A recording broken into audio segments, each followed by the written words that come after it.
Wednesday morning. Thanks so much for making us part of your morning. I'm Amy Jacobson, in for Dan Proft, and sitting in for me is one very handsome and knowledgeable Bruce Wolf. Hi. Hi. Well, a lot has happened this week while you've been filling in. We had the assassination of the Russian ambassador in Turkey and the truck attack in Berlin. Now the attacker is still on the loose, but they found some papers inside the cab of the car that now they are looking for a 20-something Tunisian national. Why do you leave your ID papers when you're about to embark on a terrorist expedition? Maybe he wanted to get caught. ISIS claimed responsibility for the attack yesterday afternoon, and with more on the attack and what's going on in this crazy world we live in, let's welcome back to the program Lieutenant Colonel Jeff Addicott, Director of the Center for Terrorism Law and former Army officer in the Judge Advocate General's Corps. Wow, that's quite a long title. Good morning, Jeff. Lieutenant Colonel, how are you? Good morning. Doing great. So what do you know? I mean, obviously, German intelligence had received word that an attack like this would have been taking place in December. They got word in November that something like this would happen during Christmas time, that it would be somebody using a vehicle as a weapon would target a soft spot, such as a Christmas market. Well, they get this type of intelligence all the time. I mean, policy has consequences, and the Germans opened up their gates, allowed 1 million people to come in with basically no ID checks on who these folks are. There's no way you can check them. And the real story is that the German government has tried to suppress the amount of violence that's occurred in Germany associated with many of these refugees, including rape, sexual assault, knife stabbings, and other smaller attacks. This one they can't cover up. This individual probably left his credentials in there because there was a horrible struggle in the cab with the Polish driver before he stabbed and shot him to death. And it could have been much worse, of course, but thankfully only 12 people are dead, and we have about another 12 that are seriously injured in the hospital. But this is a consequence of the policy. We're just going to open our doors and let anybody in with no vetting. What could go wrong? And I hope there's a price to pay with the chancellor who made this unilateral decision. Well, Angela Merkel said that it would be hard to bear if the attacker turned out to be a refugee. So, a challenge to her own immigration policy, because this is the first mass casualty in Germany since she did allow those 1.1 million refugees into her country. Do you think they'll be switching their immigration policy anytime soon? Well, I mean, I can't imagine they wouldn't. I mean, right now in Europe, of course, you have open borders where you can just drive vehicles across from one country to the other. And it's just a disorientation to reality. Somehow people feel that if we get rid of our military, wars will stop. If we stop law enforcement, crime will go down. If we allow people to come into our culture that have no frame of reference for Anglo-Saxon values. I mean, in France right now, they're seeing the consequences of this open door policy. The French have been forced to raid literally hundreds of mosques that are preaching radical Islam. They've closed down many mosques.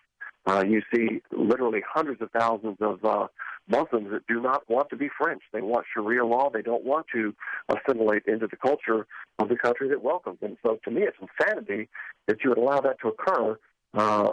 Sharia law has no frame of reference for Anglo-Saxon values. It is, in a sense, a class of cultures in many cases. In Europe, they have these dish cities, the satellite dishes, so that, all these radicalized Muslims can know what each other is doing. We don't have that yet in the United States. But, I mean, it sounds, we get accused of xenophobia, but they're living it right now.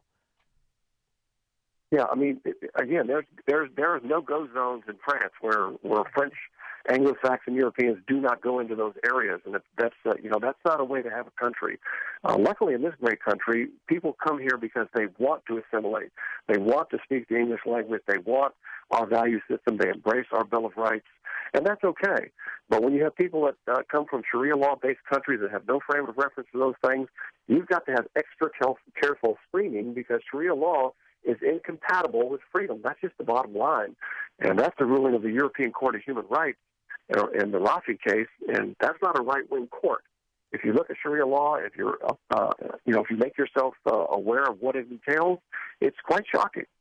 Well, it's interesting that you're talking about people coming over to the United States, and because they want to assimilate, they might want to.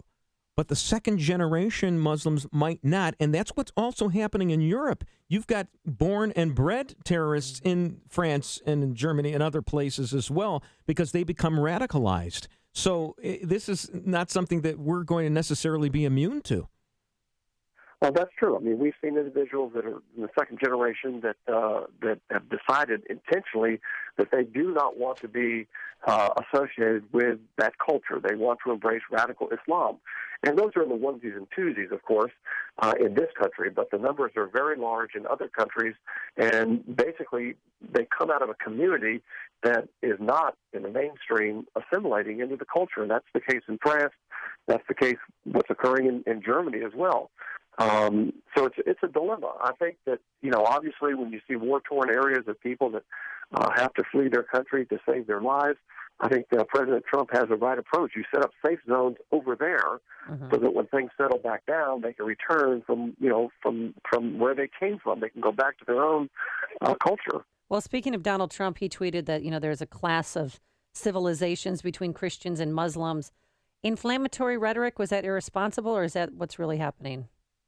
I wouldn't say between Christians and Muslims. I think it's between Sharia law Muslims that have based Sharia law.